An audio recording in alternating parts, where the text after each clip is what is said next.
What's good, y'all? It is Stretch, the esoteric ruler, here to expand where you choose to contract. And today, I'm going to be breaking down the Virgo Sun and Scorpio Moon and how those energies interact with each other. You know what I'm saying? So, with the Moon being in Scorpio, we're basically in the heart space of getting to the deep root of what we're actually feeling. You know, so that can be unresolved traumas, fears, secrets, that we're just keeping hidden and honing in for a long time and not expressing it, stuff like that. And it's going to be through the vision of being adaptable and flexible of ways of thinking, in ways of thinking and being practical. My bad, I'm getting distracted by the wind right now. I'm outside type shit. But yeah, anyway, so how the sextile kind of interacts with each other is that it's actually similar energies. You know what I'm saying? Both Virgo and Scorpio kind of deal with a need for control, but in different areas more so, right? Virgo deals with control when it comes to what kind of physical circumstance they're in and what kind of lifestyle like they want to live and stuff like that. So they pretty much control the things we do, the things they well not things we do, the things they do on a day-to-day basis, which is okay, work, routine, and pattern. Scorpio controls basically their emotions, but the difference is that they're gonna control one feeling that they're feeling right now and just hone in on that. So they kind of don't feel as much as the other signs. Like when it comes to emotions, they're not going to they're not going to be feeling as much emotions as the other two water signs, but they just intensify what they're already feeling. You know what I'm saying? So this is going to be a transit to where we're dealing with basically mental overload versus emotional intensity. All right, I had to move locations because somebody wanted to sit outside, so it's probably the most private location I could find to finish off this video. But yeah, so with mental overload, that's us dealing with we're thinking a lot more about um, what kind of plan that we're gonna construct, and how how are we gonna put it to action? You know what I'm saying? So this is usually in the form of like since it's Virgo energies, right? It's more so in a routinely basis, a pattern that we're already used to and stuff like that. And what I mean by mental overload is that you're thinking a lot and you're thinking hard about stuff. So since Virgo is still an Earth sign, so it's kind of like the air of the Earth sign. So you're thinking a lot, you know, kind of like how an air sign would, but you're thinking about things that things that are like set in stone, and like think of thinking about stuff that requires a lot of thinking, like if you're building structure and stuff like that. So you're kind of thinking a lot about structural stuff and earthly things, but those take time to think about. So when it comes to like so when it comes to us dealing with like Virgo energies energies is that boom, we're just thinking a lot about hard things, like things that are hard to think about, which is okay, you know, I'm I, I'm gonna use physical examples like okay, you know, how am I gonna move out of my house? Okay, how am I gonna pay these bills? Like things we just deal with on Earth on a daily basis and stuff like that. But with Scorpio mixing in is that we could feel emotional intensity from the things we are putting into action, what we're dealing with. You know what I'm saying? So imagine you got deep insecurities like that you're dealing with right now. It's not going to be better if your physical situation is not really ideal where you want it to be, because you're going to be constantly worrying about this while also feeling like very intense and having a lot of emotional turmoil. That's not a good place to be. Like, so that's more so what people are going to feel if they're on the lower octave. But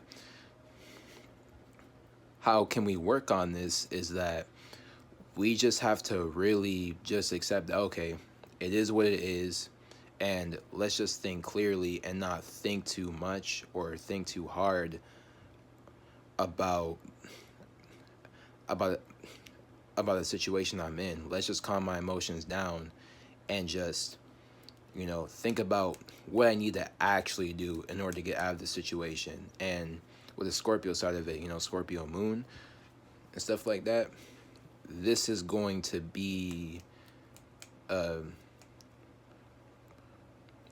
how you can deal with that area is that you can just turn that emotional turmoil, like decide to turn that emotional turmoil and those deep resolve, like and those deep, like, of insecurities, you know what I'm saying, like those unresolved traumas, like all that stuff, like, you know what I'm saying, or you, or just things that like you've been wanting to say for a while, but you just couldn't because you were afraid of, like, what kind of situations you would destroy, like what kind of situations you would transform in a negative way. You know what I'm saying? Just put all that aside and create a new thought and feeling to where I'm just gonna resolve all my things and stuff like that, like really have a deep motivation and willpower to change my current physical circumstances right now, and just rise to a phoenix. And you're gonna do that, like you're gonna do that in a very detailed oriented, very very like meticulous way, you know what I'm saying, with you acting out these energies. So basically, with this transit, like this is gonna really the challenge for this transit is that we are going to be really tested on how we deal with our men and women, our mental thoughts, and our emotional feelings. You know what I'm saying? So that's really all it is, but it's coming in the form of thinking a lot and thinking hard. And then on the other side, which is the moon, sort of like the heart space we are in and stuff like that, is going to be, we're going to be dealing with a lot of emotional intensity, and we have to learn that, okay, there's situations where we have to calm that emotional intensity down, and there's situations to where we can really hone in on that emotional intensity and really drive that feeling like home, to where we can just create a whole new circumstance just like that, transformation. So honestly, if you're on the higher octave of this energy and your circumstances are already kind of taken care of, you know what I'm saying, your emotions are already taken care of, this is a good time to like really put your focus on, and really put your energy towards like really transforming your routine patterns and like the current lifestyle you have right now. Because I think if you really use a sextile right, and you use like that emotional intensity to the best of its ability, with the work rate and dedication of Virgo, you could create like a good circumstance for yourself. You know what I'm saying? This energy isn't going to be anything easier though, because if you're on the bad side of Mars and Cancer, which Mars doesn't really like to be here, like Cancer falls, or well, Mars, not really Cancer, Mars sorry, Mars falls in this position. So, you know, Mars, part of what Mars deals with is confrontation, and Cancer doesn't like confrontation and stuff like that. So there could be something that, like, you really have to like go for and stuff like that. There could be something that Mars, like, would really want to go for it, but Cancer isn't comfortable like just doing things like that. You know what I'm saying? And just leaving a space to where they're comfortable at, and that can anger Mars, because it's like, why can't we just do this? Who cares about comfortability? Like, everything will just fall into place. But here's the thing: the good thing about this energy is that since Mars is kind of asleep, you know, it's just laying in bed resting. You know what I'm saying? You don't really have to confront anything. We can just be in energy of like letting go of control, you know, with all these alignments interacting with each other and stuff like that. Because if we do feel a need to like to go for something when something doesn't necessarily need to be go for, uh need to be like pursued or anything like that. Well, you can still pursue things, but just do it from a place to where like you're actually comfortable doing that. Because again, with this energy, we're not really going to be comfortable with really going for the things we want to go for unless we're really sure that nothing bad is going to happen. Because if we jump the gun too quickly and we try shit too quickly, that's going to be that's going to be of that's going to my bad that's going to just create a situation of, creating emotional overload, since we're dealing with the trine between Scorpio and Cancer. That can be like that could be bad, because you're combining emotional intensity with the sign that feels the most, which is Cancer, and stuff like that.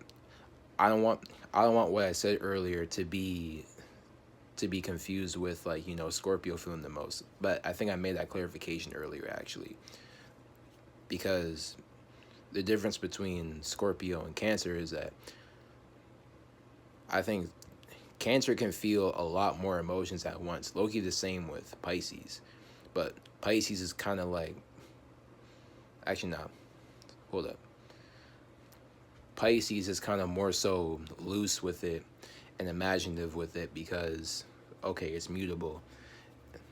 It's it's not gonna like really pay attention to all of them, like, at once, and it's not really gonna pay attention to one. It's just gonna like, bounce like between different emotional wavelengths and short times and stuff like that. That's kind of how I see Pisces and stuff like that. But Scorpio is just, you're just feeling one thing, and you can choose to like intensify it or not. You know what I'm saying? But with but yeah, with Scorpio and Cancer, that could bring a lot of you like emotional baggage and stuff like that. And a lot, actually, what it could really bring is that you could intensify a bunch of different emotions at once, which that can cause emotional overload, and you don't want that and stuff like that. You know what I'm saying? That's why it's important to take care of your emotions and feelings and stuff like that. But then again, if you're on if you're on, like, the higher octave of it, this could just be a good time to just sit back and really take the time to craft, like, and initiate and create, like, really your own feeling. Like, since this is a gift, it's like you could low-key rise to a phoenix tenfold and stuff like that. Because not only are you going to change your lifestyle, you're gonna have the will and motivation, like, to manifest things for this lifestyle that you created and stuff like that, like through the actions of the sun in Virgo. But it's it it's gonna come through a feeling of, you know what, this is something personal. This is something that I really want to create because I'm really feeling it right now, and I'm feeling all of these things, and I know that I could bring all these things together in my mind and turn this feeling into something special. You know what I'm saying? So yeah, that's how it could be, like, on the lower not what am I saying? Not the lower, higher octave. My bad. You know what I'm saying? Like, I know his interpretation is not perfect, but consistent practice makes perfect. So I think the more I do these interpretations, the more I'll get better at them. Well, not that I think I know. You know what I'm saying? So I'd say more advice is, yeah, take take the time to, like, do some deep emotional healing if you have to, because um the transits that I just explained will help with that. And also, if you're already in a position to where, like, your emotions are good, everything's good with you, just I think this is a good time to, like, really focus uh on your creative gifts as well, or focus or put in practice, like, you know or put in practice, work on something that you got behind the scenes and stuff like that. you know Put that action towards something that you have in the dark, and reveal it once it's ready. You know what I'm saying? So yeah, that's pretty much the end of this interpretation, and you know hope you enjoy.